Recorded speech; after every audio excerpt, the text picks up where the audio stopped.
السلام علیکم دوستانو، زموږ د نن درس دی ورب او د ورب ډولونه. دوستانو زموږ د نن درس دی د ورب ډولونه، یعنی د فعل ډولونه دي، kinds of verb.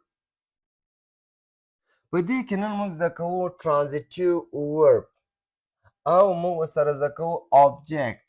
transitive verb په پښتو کې ورته وایي دوستانو د مفعول ورب فعل یا متعدی فعل. object یعنی مفعول، دا هغه ورب دی چې مفعول ته ډیر زیات ضرورت لري، لکه I buy ما واخیست، یا زه اخلم I buy زه اخلم. نو دلته مفعول معلوم نه دی چې ته څه شی اخلی. که ته وایې I buy a car، buy څه دوستانو له موږ سره ورب دی، له وربه بعد له موږ سره مفعول یعنی موټر چې څو دا د موږ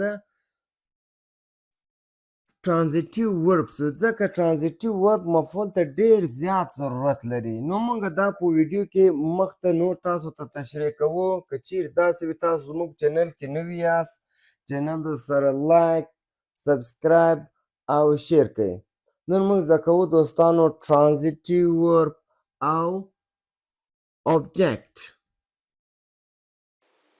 transitive verbs مفعول ورب فعل یا متعدی فعل، دا څه شی دی او د دې تعریف ډیفینیشن څه شی دی؟ ډیفینیشن تعریف د دې پیژندنه همداسې ده دوستانو. transitive verbs are verbs that need a direct object to complete their meaning. transitive verbs are verbs that need a direct object to complete their meaning.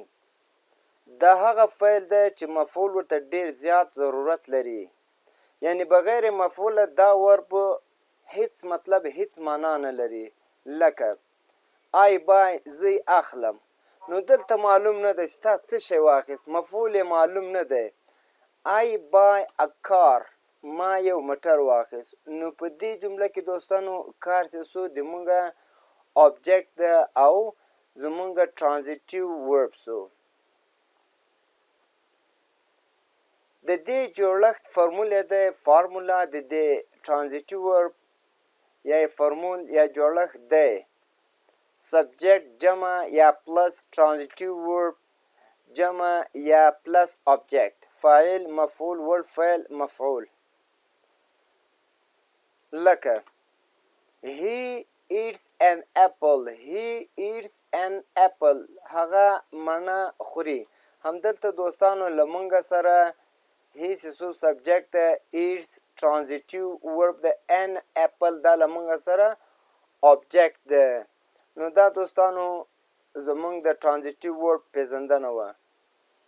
نور مثالونه یا نور جملې لمونږه سره دي I read a book. نو اوس په دې جملو کې دوستانو تاسو په خپله وپېژنئ چې transitive verb څه شی دی. I read a book. a book چې څه دا لمونږه سره object دی، مفعول دی، ما یو کتاب ولوست. She likes chocolate. She likes chocolate. chocolate لمونږه سره object دی دوستانو. like لمونږه سره فعل دی، verb دی. We watched a movie. movie چې څو فلم دا یو object دی، موږ یو فلم وکتل. که موږ ووایو we watched موږ وکتل، نو مفعول معلوم نه دی، object معلوم نه دی. نو دلته دوستانو لکه څنګه چې موږ ویل transitive verb مفعول ته ډیر زیات ضرورت لري، بغیر مفعول transitive verb هیڅ مطلب نه ورکوي. common transitive verbs دا هغه ټول دوستانو transitive verbs دي، لکه bring، buy، catch، choose، find، give، have، know، like، love، make، need، open، read، sell، send، take، tell، use، want. راوړل، اخیستل، نیول، غوره کول، موندل، ورکول، درلودل، پوهېدل، خوښول، مینه کول، جوړول، اړتیا، خلاصول، لوستل، پلورل، لیږل، اخیستل، ویل، کارول، غوښتل. دا ټول له موږ سره کامن transitive verbs دي. نو الله دې وکړي چې تاسو دې په دې transitive verb تر دې ځایه یو څه ناڅه ورباندې پوه سوي یاست. اوس د کوو دوستانو object او object څه شی دی. د object definition یا تعریف دی. An object is a word that receives the action of the verb in a sentence. It usually comes after the verb. دا څه شی دی؟ An object is a word that receives the action of the verb in a sentence. It usually comes after the verb. مفعول هغه کلمه ده چې د فعل عمل پرې کیږي. څه شی دی؟ مفعول هغه کلمه ده چې د فعل عمل پرې کیږي. دا مفعول اکثر وخت د فعل نه وروسته راځي. لکه he eats.